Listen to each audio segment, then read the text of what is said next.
প্রিয় শিক্ষার্থীরা, আমরা ভালো আছো আশা করছি। আমাদের এই ক্লান্তি লগ্নে যে আমাদের অনলাইন ক্লাস চলছে তার আমি তো তোমাদের গতদিন একটা ক্লাস নিয়েছিলাম অনার্স সেকেন্ডারি স্টুডেন্টের জন্য ইলেকট্রোকেমিস্ট্রি। হ্যাঁ, তো আমরা তার ধারাবাহিকতায় আজকে আবার আরেকটা ক্লাস শুরু করতে যাচ্ছি। তো তোমরা ক্লাসটা হয়তো দেখেছো, কিছু নিজেরাও একটু পড়াশোনা করতে হবে, বইটাও একটু খুলে দেখো। আমরা যা পড়িয়েছি তার সঙ্গে তোমাদেরকেও একটু বইটা খুলতে হবে। হ্যাঁ, তাহলে তোমাদের আরো বোঝাটা সহজ হবে। তো যাই হোক, আমি গত ক্লাসে তোমাদের স্পেসিফিক কন্ডাক্ট্যান্স অর্থাৎ আপেক্ষিক পরিবাহিতা, তার একক পরিবাহিতা কি, সব এগুলো নিয়ে আলোচনা করেছিলাম। তার ধারাবাহিকতায় আজকে আমরা শুরু করতেছি ইকুইভ্যালেন্ট কন্ডাক্ট্যান্স অর্থাৎ তুল্য পরিবাহিতা। তোমাদের অবশ্যই তুল্য শব্দটার সঙ্গে খুব একটা পরিচয় নাই। তুল্য ভর, গ্রাম ইকুইভ্যালেন্ট মাস, এই শব্দটা তোমরা পাও নাই, সেরকম ভাবে কোথাও কোথায় পড়া হয়নি। যদিও আমার মনে হয় যদি তোমরা কনসেন্ট্রেশন অফ সলিউশন অর্থাৎ ঘনমাত্রার যে বিভিন্ন এককগুলো পড়েছো, যেমন মোলারিটি, মোলালিটি, নর্মালিটি, সেখানে নর্মালিটির সংজ্ঞায় কিন্তু গ্রাম তুল্য ভরের কথাটা পেয়ে গেছো। তো আমরা সেই গ্রাম তুল্য ভরের সাপেক্ষে আমাদের ইকুইভ্যালেন্ট কন্ডাক্ট্যান্স অর্থাৎ তুল্য পরিবাহিতার সংজ্ঞাটা আনতে পারি।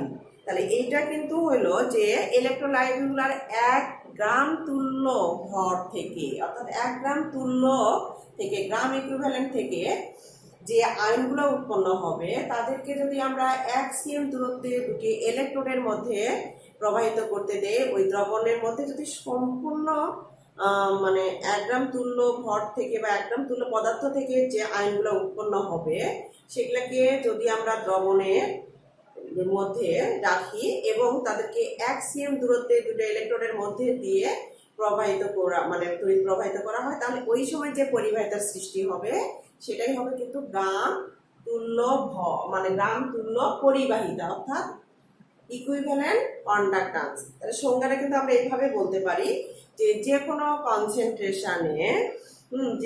কনসেন্ট্রেশনে তড়িৎ বিশ্লেষ্যের যে কোনো কনসেন্ট্রেশনের যদি যে কোনো কনসেন্ট্রেশনে কোনো তড়িৎ বিশ্লেষ্যে 1 গ্রাম ইকুইভ্যালেন্ট পদার্থ হতে উৎপন্ন সকল আয়নকে যদি 1 সিএম দূরত্বে দুটি ইলেকট্রোডের মধ্যে রাখা হয়, তাহলে ওই সময় দ্রবণের মধ্যে যে পরিবাহিতা সৃষ্টি হবে সেটাই হবে তোমার ইকুইভ্যালেন্ট কন্ডাক্ট্যান্স অর্থাৎ তুল্য পরিবাহিতা। এটাকে আমরা প্রকাশ করি ল্যামডা দ্বারা, ক্যাপিটাল ল্যামডা। তোমরা স্মল ল্যামডাকে চেনো, এটা হলো ক্যাপিটাল ল্যামডা। অর্থাৎ তাহলে কি হইলো যে 1 গ্রাম তুল্য থেকে পদার্থ থেকে 1 গ্রাম তুল্য ইলেকট্রোলাইট থেকে যে আয়নগুলা উৎপন্ন হলো সেই আয়নগুলা দ্রবণে থেকে 1 সিএম দূরত্বের মধ্যে দুটি ইলেকট্রোড রেখে যদি তড়িৎ যে পরিবাহিতা তুমি পাবা সেই পরিবাহিতাটাই হলো ল্যামডা অর্থাৎ ইকুইভ্যালেন্ট কন্ডাক্ট্যান্স। তাহলে এইটা সমান সমান হইল, যদি আমরা দ্রবণ, তাহলে এটাকে আমরা ল্যামডা দ্বারা প্রকাশ করতেছি। আর আমরা যদি মনে করো যে আমাদের দ্রবণটার আয়তন যদি VCm³ হয়, হ্যাঁ, আর VCm³ যদি দ্রবণের আয়তন হয়, ভলিউমটা যদি VCm³ হয়, তাহলে ল্যামডা সমান হবে কাপা ভি। এখন ভি হলো কাপা ভি। এখন আমরা জানি যে ভির সঙ্গে কনসেন্ট্রেশনের একটা সম্পর্ক আছে, তাই না? তাহলে এখন আমি সম্পর্কটা তোমাদের যদি একটু দেখাই তাহলে জিনিসটা এরকম যে আচ্ছা, এটা আমি লিখে নিই তারপরে দেখাই। তাহলে কাপা সমান সমান হয়ে গেল আমাদের হচ্ছে 1000 কাপা বাই সি। এই সিটা হলো, সি পরিচয়টা হলো দ্রবণের নরমালিটি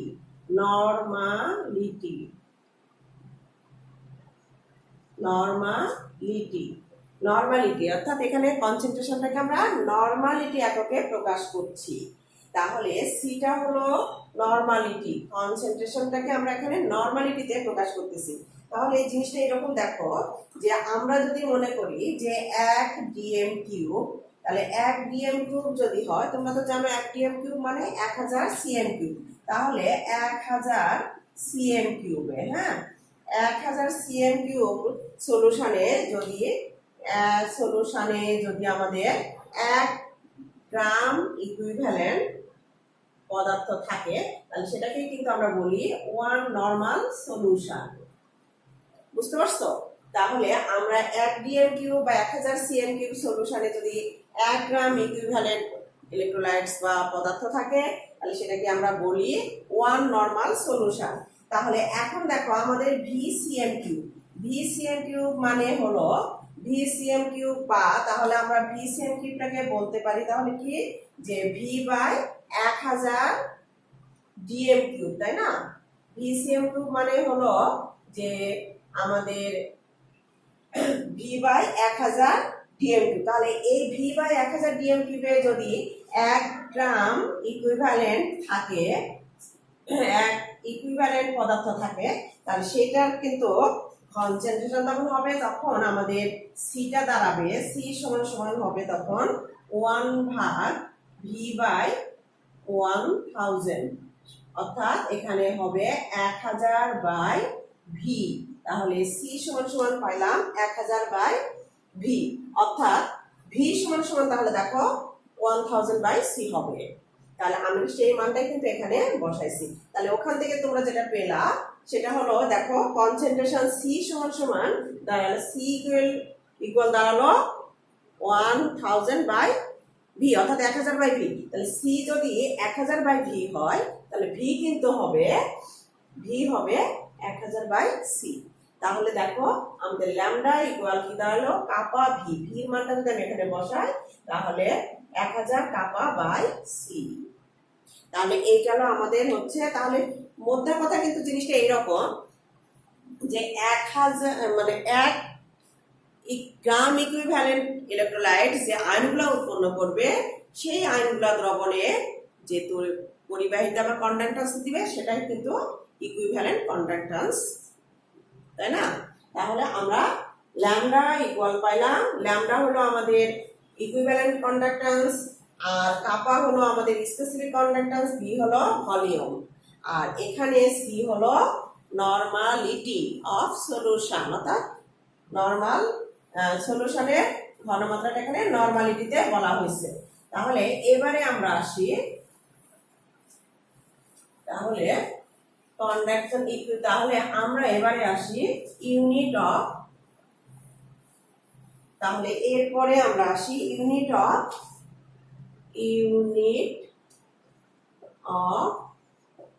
ইকুইভ্যালেন্ট কন্ডাক্ট্যান্স ল্যামডা। তাহলে এইটাতে আমরা কি পাইলাম, কিছুক্ষণ আগে আমরা দেখলাম ল্যামডা সমান সমান কাপা ভি।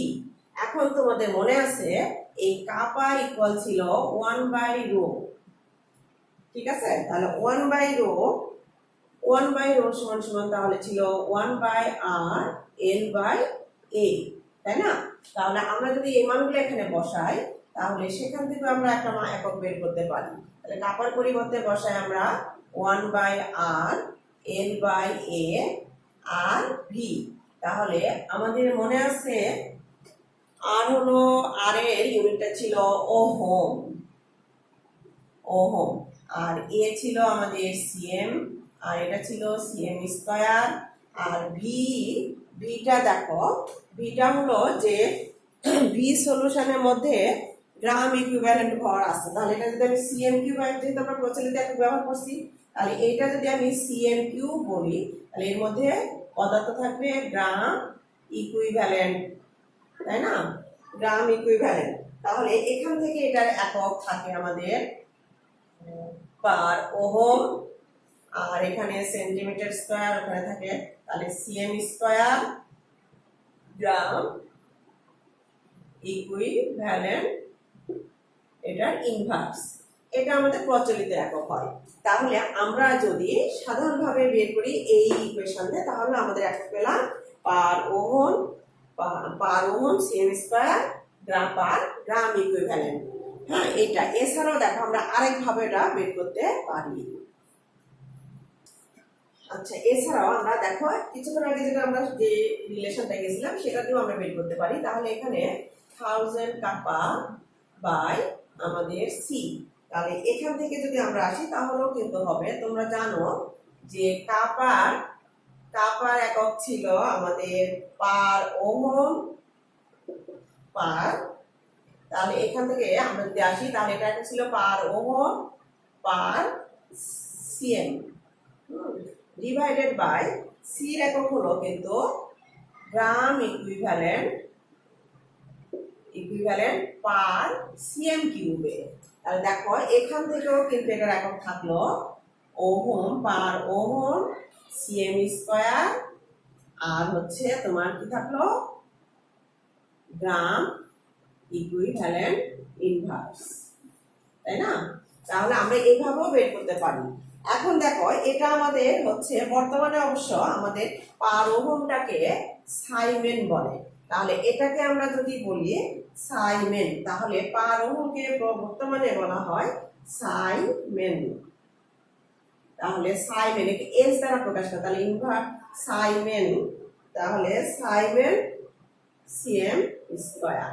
তাহলে আমরা এইভাবে এটাকে দেখাইতে। এখন যদি আমরা এটা এসআই এককে চিন্তা করি তাহলে এসআই এককে তাহলে আমাদের প্রচলিত এককে পেলাম পার ওহম সিএম স্কয়ার আর হচ্ছে গ্রাম ইকুইভ্যালেন্ট ইনভার্স, তাই না?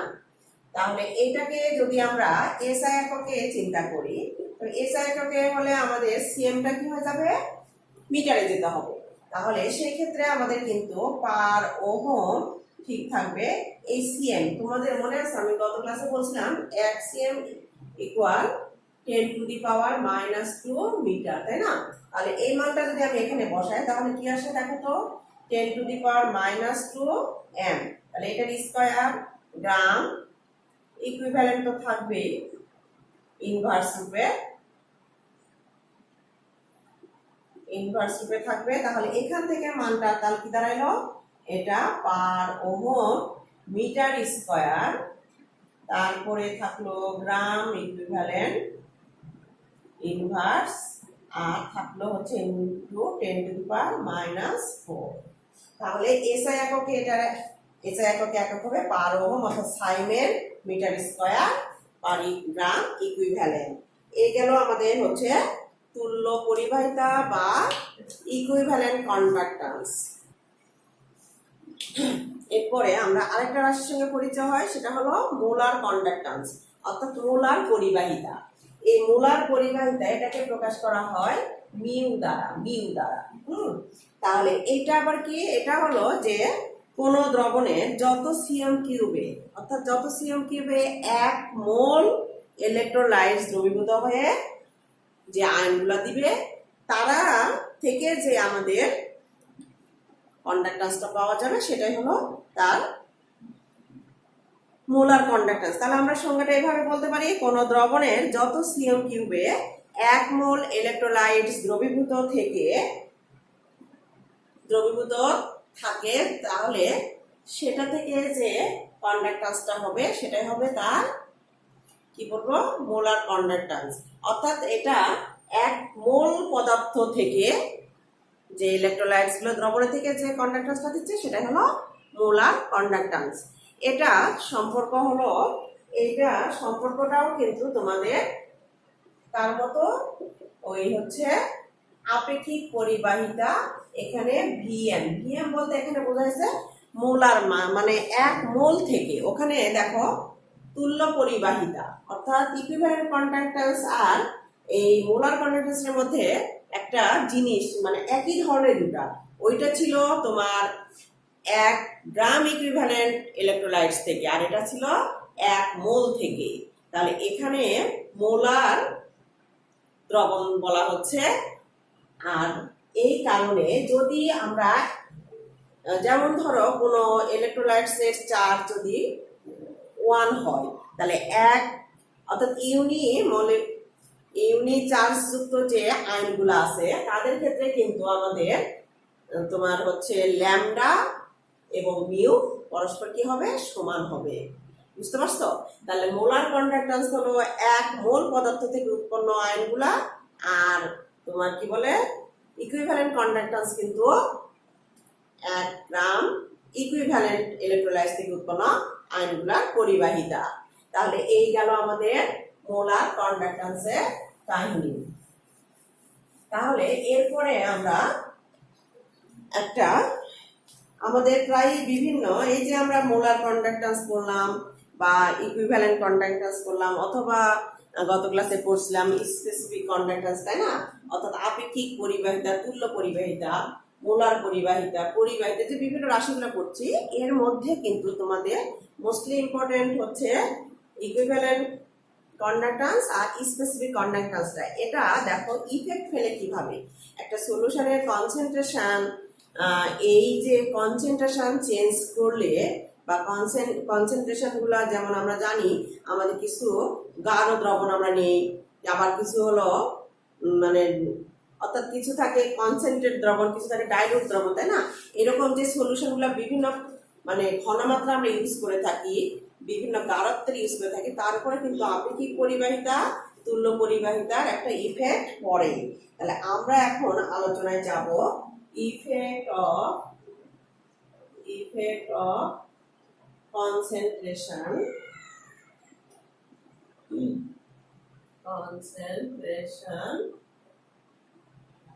temperature and solvent। সলভেন্টের উপরে কিন্তু আমাদের এটা ডিপেন্ড করে।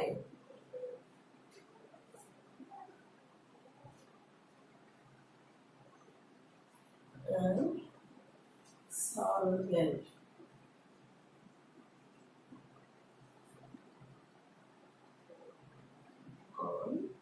specific and equivalent conductance।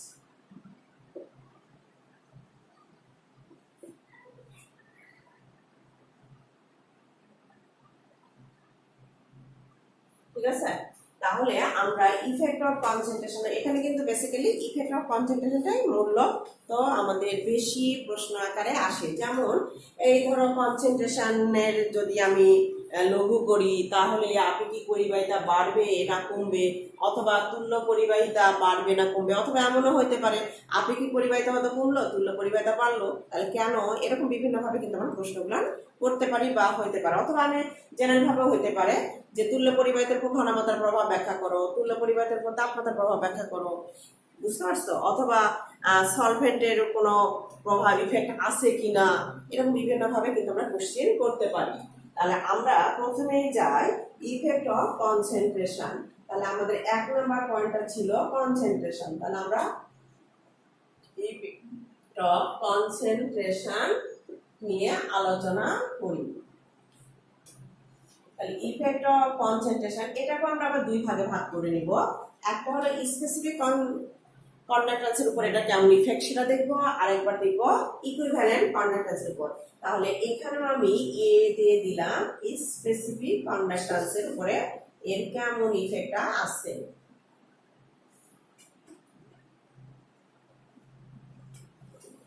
Specific conductance অর্থাৎ কাপা, হ্যাঁ, এটার উপর এটার কেমন প্রভাব আছে আমরা সেটা নিয়ে আলোচনা করি। তো আমরা কিন্তু জানি আমাদের স্পেসিফিক কন্ডাক্ট্যান্স বা কাপাটা হলো আসলে প্রতি পার সিএম কিউব দ্রবণের পরিবাহিতা। অর্থাৎ পার সিএম কিউবে, প্রতি সিএম কিউবে যত আয়ন থাকে সে আয়নগুলা যে পরিবাহিতাটা দেখায় সেটাকে আমরা বলি স্পেসিফিক কন্ডাক্ট্যান্স। বুঝতে পারছো? আপেক্ষিক পরিবাহিতাটা হলো তাহলে পার সিএম এ উপস্থিত আয়নগুলার পরিবাহিতা। আমি আরেকবার বলি যে প্রতি সিএম কিউব দ্রবণে যতটুকু আয়ন থাকবে বা যে আয়নগুলো থাকবে তারা যে পরিবাহিতাটা দেয় সেটাকে আমরা আপেক্ষিক পরিবাহিতা বলে থাকি বা স্পেসিফিক কন্ডাক্ট্যান্স বলে থাকি, তাই না? তাহলে এখানে দেখো আমরা কিন্তু ইলেকট্রোলাইটস গুলাকে দেখছিলাম দুই ভাবে, মনে আছে তোমাদের? একটা ছিল স্ট্রং ইলেকট্রোলাইটস, আর একটা ছিল হচ্ছে দুর্বল, তাই না, মানে উইক ইলেকট্রোলাইটস। তাহলে স্ট্রং ইলেকট্রোলাইটস গুলা কি থাকে? দ্রবণেরা সম্পূর্ণরূপে বিয়োজিত থাকে, তাই না? তাহলে আমরা যখন যেহেতু ইলেকট্রোলাইটস গুলা সম্পূর্ণ স্ট্রং গুলা কিন্তু সম্পূর্ণভাবে আয়নিত অবস্থায় থাকে, অর্থাৎ ডিসোসিয়েটেড হয়ে থাকে, বিয়োজিত হয়ে থাকে। তাহলে যেহেতু এই তীব্র গুলার বা স্ট্রং গুলা সম্পূর্ণরূপে বিয়োজিত হয়ে থাকতেছে, তাহলে এটার যদি আমরা ঘনমাত্রা কমায় ফেলি, তার মানে এর মধ্যে যদি আমরা ধরো আমরা যদি লিকুইড হিসেবে সলভেন্ট হিসেবে পানিকেও চিন্তা করি, তাহলে আমরা যখন একটা দ্রবণকে কনসেন্ট্রেট থেকে অর্থাৎ গাঢ় থেকে লঘু করি তখন বা ডাইলুট করি তখন কি করি? সলভেন্ট যোগ করি অর্থাৎ পানি যোগ করবো, তাই না? তাহলে পানি যোগ যখন করি তাহলে পার সিএম আমাদের ভলিউমটা কি হবে? বেড়ে যাবে। তাহলে পার সিএম কিউবে কিন্তু আমার কি হইল? আয়নের সংখ্যা কমে যাবে। কথাটা আমার একটু মন দিয়ে বোঝো যে আমরা যখন সলিউশনটাকে লঘু করলাম, ডাইলুট করলাম, তখন কিন্তু আমরা এখানে সলভেন্ট বা পানি যোগ করছি, তাই না? তাহলে পানি যদি যোগ করে থাকি বা সলভেন্ট যদি যোগ করে থাকি তাহলে ভলিউমটা বেড়ে যাচ্ছে দ্রবণের, ফলে পার সিএম কিউবে কিন্তু আয়নগুলার পরিমাণ কমে যাবে। তাহলে আয়নের পরিমাণ যদি কমে যায় তাহলে আপেক্ষিক পরিবাহিতাও কিন্তু পার সিএম এ কি হবে? কমে যাবে। তাহলে তীব্র তড়িৎ বিশ্লেষণের ক্ষেত্রে দেখো, যখন আমরা দ্রবণটাকে গাঢ় থেকে লঘু করছি অর্থাৎ দ্রবণের ঘনমাত্রা হ্রাস করা হচ্ছে, তখন কিন্তু তাপার মান হ্রাস পাইব। আবার আমরা আসি উইক ইলেকট্রোলাইটস এর ক্ষেত্রে যদি চিন্তা করি, দেখো তোমরা তো জানো উইক গুলা তো সম্পূর্ণভাবে ডিসোসিয়েটেড হয় না, তাই না? এই যে উইক গুলা, আমি কিন্তু আরেকটা কথা তোমাদের বলছিলাম,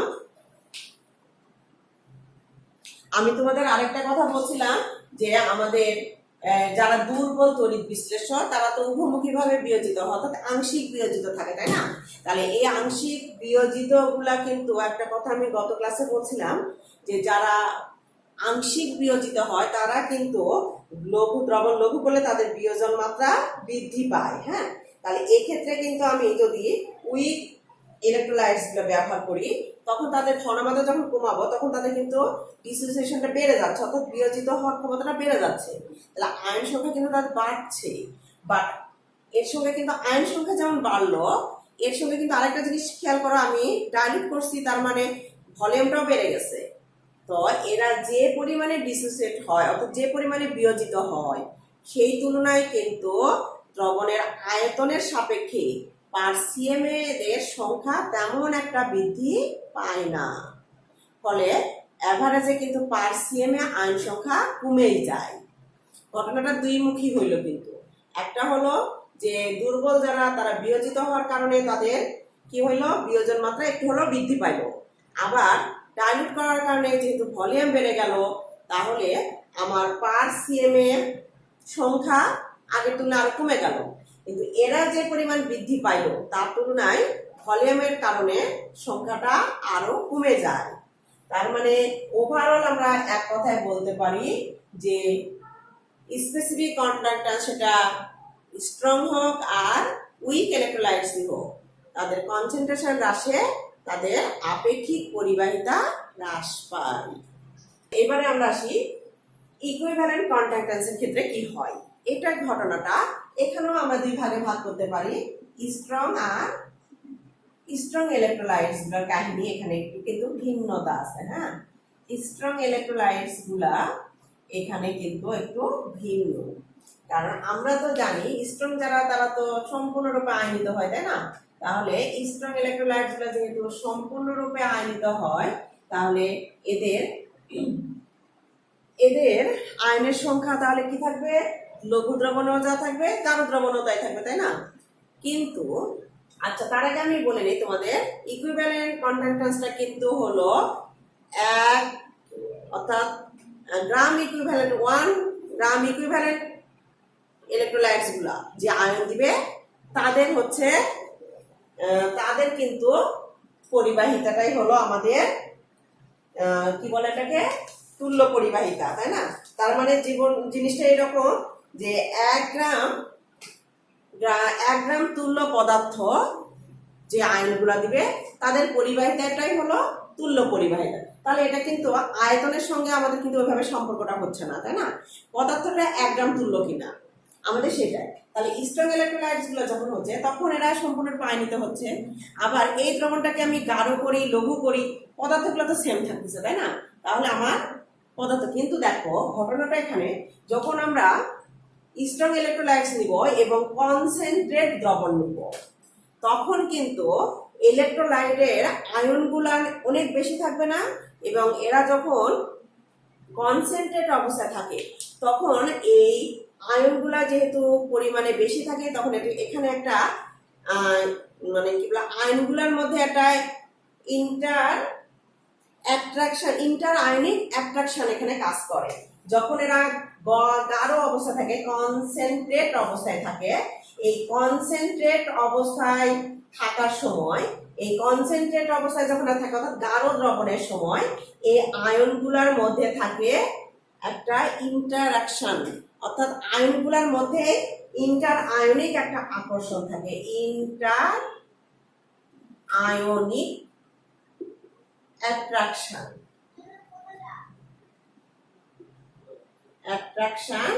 কাজ করে।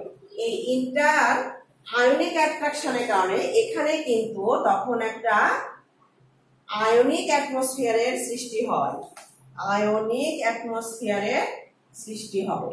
এই আয়নিক অ্যাটমসফিয়ার,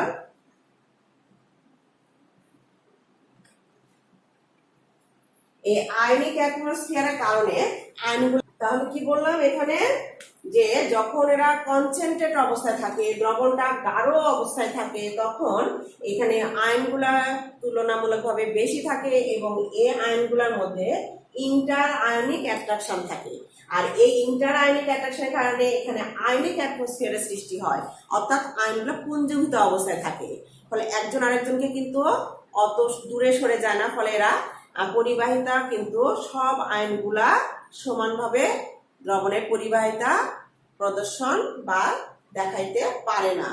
ফলে আমাদের যখন এই দ্রবণটাকে আমরা ডাইলুট করব, লঘু করব, তখন কিন্তু এদের মধ্যে ইন্টার আয়নিক অ্যাট্রাকশনটা আগের চেয়ে কি হবে, কমে যাবে।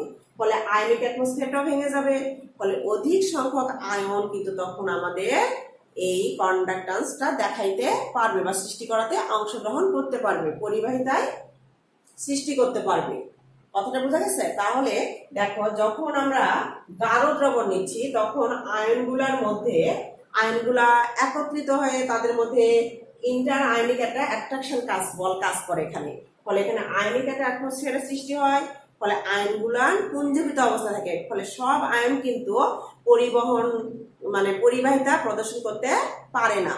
কিন্তু যখন আমরা সলিউশনটাকে ডাইলুট করে ফেলতেছি তখন ইন্টার আয়নিক অ্যাট্রাকশনটা তুলনামূলকভাবে কমে যায়। ফলে আয়নিক অ্যাটমসফিয়ারটাও কিন্তু নষ্ট হয়ে যাচ্ছে।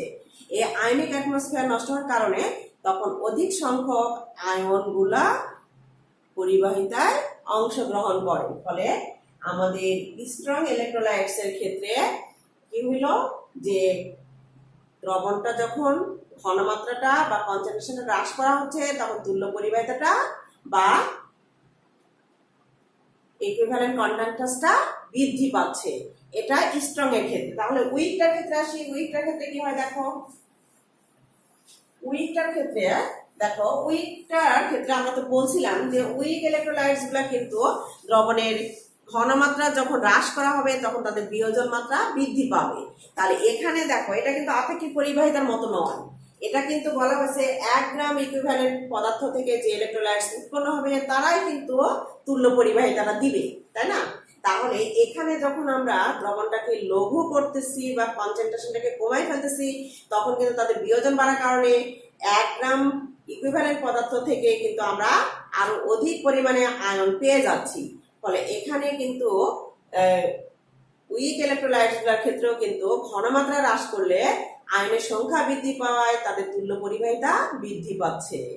তাহলে আমরা কিন্তু এখানে দুইটা জিনিস দেখলাম, যে আমাদের আপেক্ষিক পরিবাহিতা বা স্পেসিফিক কন্ডাক্ট্যান্সটা কিন্তু স্ট্রং হোক আর উইক হোক উভয় ক্ষেত্রে কিন্তু কনসেন্ট্রেশন হ্রাস পায়। আর তুল্য পরিবাহিতা বা ইকুইভ্যালেন্ট কন্ডাক্ট্যান্সটা কিন্তু স্ট্রং হোক আর উইক হোক, কারণ যাই হোক, কিন্তু ঘনমাত্রা বা কনসেন্ট্রেশন হ্রাস করলে এদের তুল্য পরিবাহিতাটা বৃদ্ধি পাচ্ছে। তাহলে এতে রিলেশন করেও আমি প্রশ্ন করতে পারি যে কনসেন্ট্রেশন হ্রাস হলে আপেক্ষিক পরিবাহিতা হ্রাস পায় কিন্তু তুল্য পরিবাহিতা বৃদ্ধি পায়, ব্যাখ্যা করো, এক্সপ্লেন করো, এইভাবে আমরা প্রশ্নটা করতে পারি। এরপরে আমরা আসি 2 নাম্বার ইফেক্টটা ছিল টেম্পারেচার। টেম্পারেচার ইফেক্টটা তেমন বেশি কিছু না, তাহলে effect of temperature, effect of temperature, তাই না? তো ইফেক্ট অফ টেম্পারেচারটা দেখো, যে তোমরা তো জানো নরমালি যে তাপমাত্রা বৃদ্ধি করলে আমাদের আয়নগুলোর মুভমেন্টটাও বেড়ে যাবে, ফলে পরিবাহিতাটাও বাড়বে। তাহলে এটা আমরা আপেক্ষিক পরিবাহিতাই বলি বা তুল্য পরিবাহিতাই বলি। এটা তাপমাত্রা বৃদ্ধিতে আপেক্ষিক বলো আর তুল্য পরিবাহিতা বলো, এদের দুটার মানই বৃদ্ধি পাবে। তাহলে টেম্পারেচার, ইফেক্ট অফ টেম্পারেচারটা কি হলো, যে তাপমাত্রা বৃদ্ধি করলে আয়নগুলোর যেহেতু মুভমেন্টটা বেড়ে যাবে তাই এদের পরিবাহিতার মানও বৃদ্ধি পাবে, ফলে আপেক্ষিক পরিবাহিতাও বৃদ্ধি পাবে, তুল্য পরিবাহিতাও বৃদ্ধি পাবে। এরপর লাস্ট আমরা আসি সলভেন্টে কোনো আছে কিনা। তাহলে 3 নাম্বার ইফেক্টটা হলো ইফেক্ট অফ সলভেন্ট। তো সলভেন্টেরও একটা ইফেক্ট আছে। সলভেন্টের যে ইফেক্টটা সেটা দেখো, যে আমরা কিছু সলভেন্ট ব্যবহার করি যাদের ডাইইলেকট্রিক কনস্ট্যান্টের মান অনেক লো থাকে। তাহলে যদি সলভেন্টের ডাইইলেকট্রিক কনস্ট্যান্টের মান যদি লো থাকে তাহলে সেই সলভেন্টের মধ্যে যখন আমরা ইলেকট্রোলাইট দিব তখন তারা অত বেশি বিয়োজিত হতে পারে না। কেন? কারণ এই ডাইইলেকট্রিক মান মানে ডাইইলেকট্রিক কনস্ট্যান্টের মান যদি লো হয় তাহলে এই সলভেন্টগুলা ওই হচ্ছে যে ইলেকট্রোলাইটস থেকে যে আয়নগুলা, যে চার্জযুক্ত যে আয়নগুলা সৃষ্টি হবে তাদের মধ্যে একটা অ্যাট্রাকশন প্রবলভাবে বৃদ্ধি করে। ফলে এই কারণে ওই ক্ষেত্রে ইলেকট্রোলাইটসগুলো অত বেশি বিয়োজিত হতে পারে না। আর অত বেশি বিয়োজিত হতে যদি না পারে তাহলে তাদের আপেক্ষিক পরিবাহিতা বা তুল্য পরিবাহিতা দুটাই কি হবে, কম হবে, হ্রাস পাবে। ঠিক উল্টাভাবে আসো, যদি আমরা বলি যে সলভেন্টগুলোর ডাইইলেকট্রিক কনস্ট্যান্টের মান হাই, তারা কিন্তু আবার ইলেকট্রোলাইটসগুলোকে বেশি বিয়োজিত হতে সাহায্য করে। কারণ সেক্ষেত্রে তারা ওই যে চার্জযুক্ত আয়নগুলো সৃষ্টি হইলো, যে চার্জিত আয়নগুলো পাওয়া গেল, সেই আয়নগুলোর মধ্যে অ্যাট্রাকশনটা বা আকর্ষণটা অত বেশি প্রবল সৃষ্টি করে না। ফলে ওই ক্ষেত্রে ইলেকট্রোলাইটসগুলো অধিক পরিমাণে বিয়োজিত হতে পারে। আর যত ইলেকট্রোলাইটস বিয়োজিত হবে পার সিএমএ বলো পার ইকুইভ্যালেন্ট মানে এতেই বলো, কি হবে, আয়নের সংখ্যা বৃদ্ধি পাবে। আর আয়নের সংখ্যা বৃদ্ধি পেলে আমাদের তুল্য পরিবাহিতা বলো বা স্পেসিফিক কন্ডাক্ট্যান্স বলো দুটাই বৃদ্ধি পাবে। তাহলে আজকের এই টপিকগুলো কিন্তু মোস্ট ইম্পর্টেন্ট। আর আমি তোমাদের যে সূত্রগুলো পড়িয়েছি এই সূত্রগুলো কিন্তু অঙ্ক তোমাদের করতে হবে। আমি অঙ্কগুলো প্র্যাকটিস এখন করাচ্ছি না, যদি তোমরা করে দেখো, যদি সমস্যা হয় তাহলে তো পরে দেখা যাবে। আর যদি সমস্যা না হয় তাহলে আমার মনে হয় সূত্র যদি বুঝে থাকো তাহলে প্রবলেমগুলো তোমরা করতে পারবে। আমি এককগুলো যেহেতু ভেঙে দিয়েছি তাহলে আমার মনে হয় না তোমাদের সমস্যা হবে। তো আজকে তাহলে আমরা এই পর্যন্তই রাখি। ভালো থাকবা তোমরা, পড়াশোনা করবা, সুস্থ থাকবা। আল্লাহ হাফেজ।